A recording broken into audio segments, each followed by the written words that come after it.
जहां हर साया कुछ कहता है और हर खामोशी के पीछे छुपा है एक डरावना सच। स्वागत है आपका शैडोज ऑफ फियर में। यहाँ कहानियां नहीं, साए चलते हैं। धीरे धीरे हवा की आवाज, सूखी पत्तियां, और फिर एक स्त्री की धीमी हंसी। योजक चिन्ह, योजक चिन्ह, योजक चिन्ह। कहते हैं कुछ औरतें मरकर भी नहीं जाती। उनके पास कुछ अधूरे राज, अधूरे बदले और अधूरी मोहब्बतें होती हैं। ये कहानी भी ऐसी ही एक स्त्री की है, जो मरने के बाद भी जिंदा रही और जिसने उन सबको ढूंढ निकाला जिन्होंने उसे मिटाया था। गांव के लोग आज भी कहते हैं, तालाब के पास सफेद साड़ी में अगर कोई दिखे तो नजरें मत मिलाना, क्योंकि वो इंसान नहीं, वो है योजक चिन्ह, योजक चिन्ह, योजक चिन्ह। रात का तीसरा पहर था। गांव बरौली के ऊपर गाढ़ी धुंध उतर आई थी। हर घर की खिड़कियां बंद थीं। दूर मंदिर के पास सिर्फ एक दिया जल रहा था, हवा में कांपता हुआ। मंदिर के भीतर बैठा था पुजारी रघुनाथ, जिसने पूरे जीवन में कभी पूजा नहीं छोड़ी थी। पर उस रात उसके चेहरे पर एक अजीब बेचैनी थी। मंत्र जपते जपते अचानक उसे लगा जैसे किसी ने बहुत करीब से फुसफुसाया। पानी। उसका गला सूख गया। धीरे से उसने पीछे देखा, पर वहां कोई नहीं था। लेकिन जमीन पर गीले पैर के निशान थे, नंगे पैरों के, और वो निशान मंदिर के दरवाजे से बाहर तालाब की ओर जा रहे थे। रघुनाथ कांपते हुए उठा, दीपक उठाया और उन निशानों का पीछा करने लगा। हर कदम के साथ हवा ठंडी होती जा रही थी। तालाब के पास पहुंचते ही उसे लगा जैसे कोई रो रहा हो। पानी की सतह हिल रही थी धीरे धीरे। फिर किसी ने नाम लिया, रघुनाथ। उद्धरण चिन्ह। वो आवाज एक औरत की थी, वही गौरी की आवाज। रघुनाथ के मुंह से निकला, हे भगवान, पर शब्द पूरे नहीं हुए। अगली सुबह मंदिर के बाहर उसका शव मिला। आंखें खुली, होंठ सूखे, और माथे पर पानी की बूंदें जमी हुई। गांव वाले कहते हैं, मरने से पहले उसने सिर्फ एक बात कही, वो लौट आए हैं। योजक चिन्ह, योजक चिन्ह, योजक चिन्ह। बरौली गांव में अब डर का माहौल था। लोग शाम ढलते ही दरवाजे बंद कर लेते। बच्चों को बाहर खेलने से मना कर दिया गया था। तालाब के पास की झाड़ियां हिलती तो लोग अपने घरों में छिप जाते।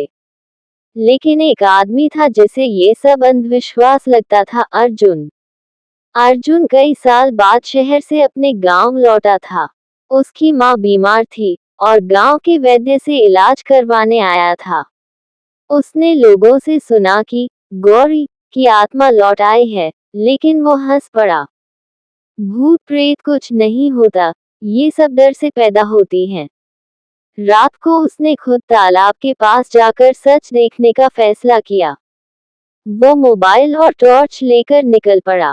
रास्ता धुंध से ढका था। कुत्तों के भौंकने की आवाजें दूर से आ रही थीं। तालाब के किनारे उसने झाड़ियों में छिपकर इंतजार किया। घड़ी ने 2 बजाए ही थे कि अचानक पानी की सतह हल्की हल्की हिलने लगी। फिर कुछ झिलमिलाया, जैसे कोई सफेद परछाई पानी से ऊपर आ रही हो। अर्जुन की सांसें थम गईं। वो परछाई धीरे धीरे आकार लेने लगी, एक औरत का रूप। सफेद साड़ी, गीले बाल, और चेहरा जो आधा पानी की बूंदों से ढका था। वो आगे बढ़ रही थी। हर कदम के साथ जमीन गीली हो रही थी, पर हवा में कोई आवाज नहीं थी। अर्जुन ने मोबाइल से वीडियो बनाने की कोशिश की, पर कैमरा अपने आप बंद हो गया। फिर वो औरत उसके सामने आकर रुकी।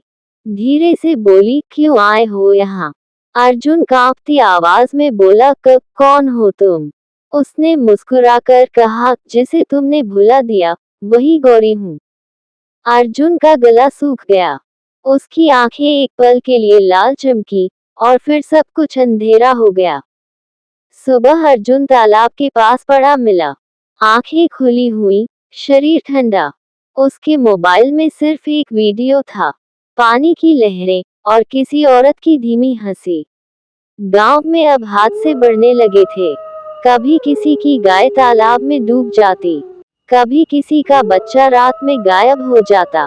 लोग कहते, गौरी अब बदला ले रही है। बूढ़ी दादी ने अर्जुन की माँ को बताया, गौरी बहुत सीधी लड़की थी। उसकी शादी अपने ही मामा के बेटे नरेश से तय हुई थी। पर नरेश का रिश्ता कहीं और चल रहा था। शादी की रात उसने गौरी को धोखा दिया। कहा जाता है कि उसी रात उसने गौरी को तालाब में धकेल दिया था और कहा था, अब तू इसी पानी में रहेगी। गांव वालों ने ये बात कभी खुलकर नहीं कही, क्योंकि नरेश गांव का मुखिया था। उसके डर से किसी ने आवाज नहीं उठाई। गौरी की मौत को हादसा बता दिया गया। योजक चिन्ह, योजक चिन्ह, योजक चिन्ह। अब रातें और भी खतरनाक हो चुकी थी। लोगों ने बताया कि तालाब के पास सफेद साड़ी में औरत दिखती है, कभी किसी पेड़ के नीचे, कभी किसी झोपड़ी के सामने। जो उसे देख लेता, वो कुछ दिनों में बीमार पड़ जाता। किसी को तेज बुखार, किसी को डर के दौरे। गांव वालों ने एक ओझा को बुलाया, बाबा त्रिलोचन। उसने मंदिर में बैठकर आंखें बंद की और कहा, उसकी आत्मा अधूरी है, उसका कातिल जिंदा है। जब तक उसे सजा नहीं मिलेगी, वो चैन नहीं पाएगी। बाबा ने कहा, गांव में कहीं वो चीज छिपी है जिससे उसका वजूद जुड़ा है। सब लोग खोजने लगे। आखिरकार अर्जुन के घर की दीवार के अंदर मिट्टी में दबी एक पुरानी चीज मिली। एक टूटा हुआ मंगलसूत्र, वही मंगलसूत्र जो गौरी की शादी में पहना गया था। बाबा ने कहा, इसे आग में जलाओ और राख तालाब में बहा दो। लोगों ने वैसा ही किया, पर जैसे ही मंगलसूत्र को आग में डाला गया, हवा तेज चली और आग अपने आप बुझ गई। हवा में वही आवाज गूंजी, मेरा दर्द तुम नहीं जला सकते। योजक चिन्ह, योजक चिन्ह, योजक चिन्ह। उस रात पूरा गांव अंधेरे में डूब गया। आसमान में बादल गरजने लगे। तालाब की दिशा से रोने की आवाजें आ रही थीं। और जब सुबह हुई, मंदिर की दीवार पर किसी ने खून से लिखा था, मेरा बदला अधूरा है। योजक चिन्ह, योजक चिन्ह, योजक चिन्ह। अर्जुन की माँ को अब रोज किसी के कदमों की आहट सुनाई देने लगी। रात में खिड़की के बाहर कोई खड़ा रहता, धीरे से बाल हिलते। वो बोलती, कौन? तो बस एक आवाज आती, माँ। उसके बाद सन्नाटा। तीसरे दिन उसने देखा, उसकी दीवार पर नरेश का नाम लिखा था। वो समझ गई, गौरी अब अपने कातिल को ढूंढ रही है। नरेश उस समय गांव से बाहर था, पर जैसे ही उसे खबर मिली, वो लौट आया। वो गुस्से में बोला, भूत प्रेत नहीं होते, ये सब नाटक है। पर उसी रात, जब वो अपने खेत से गुजर रहा था, कानों में वही आवाज आई, रात बहुत ठंडी है नरेश। वो चौंक कर पीछे मुड़ा। गौरी खड़ी थी, वही साड़ी, वही चेहरा, वही आंखें। नरेश ने भागने की कोशिश की, पर उसके पैरों के नीचे कीचड़ फैल गया। वो गिर पड़ा। गौरी उसके पास आई, कहा था ना, अब तू भी मेरे साथ चलेगा। सुबह खेत में उसका शरीर मिला। उसके गले में वही टूटा हुआ मंगलसूत्र था। योजक चिन्ह, योजक चिन्ह, योजक चिन्ह। उसके बाद गांव में सब कुछ बदल गया। तालाब के पास अब कोई नहीं जाता। रात को अगर हवा चले, तो ऐसा लगता है जैसे कोई गा रहा हो। कुछ कहते हैं वो अब भी वही है, क्योंकि उसका दर्द मिटा नहीं, सिर्फ थम गया है। बरौली गांव अब वीरान है। सिर्फ तालाब बचा है, और वो सफेद साया, जो कभी कभी धुंध में चलता दिख जाता है। योजक चिन्ह, योजक चिन्ह। अगर आपको लगता है कि ये बस एक कहानी है, तो एक बार बरौली के तालाब के पास जाए।